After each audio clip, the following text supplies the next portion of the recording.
Hello আমার প্রিয় বন্ধুরা, আজকে দুপুরবেলায় আমি থালা সাজিয়ে নিয়ে আসলাম।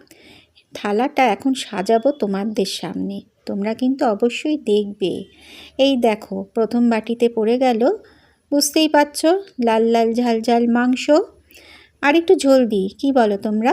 হ্যাঁ, আর একটু ঝোল পড়বে, আর একটু ঝোল লাগবে মনে হচ্ছে মাংসেরটার মধ্যে। তো যাই হোক, এই ঝোলের বাটিটা কমপ্লিট হলো। এইবারে কি পড়ছে, পরের বাটিতে চলে আসলো টমেটোর চাটনি।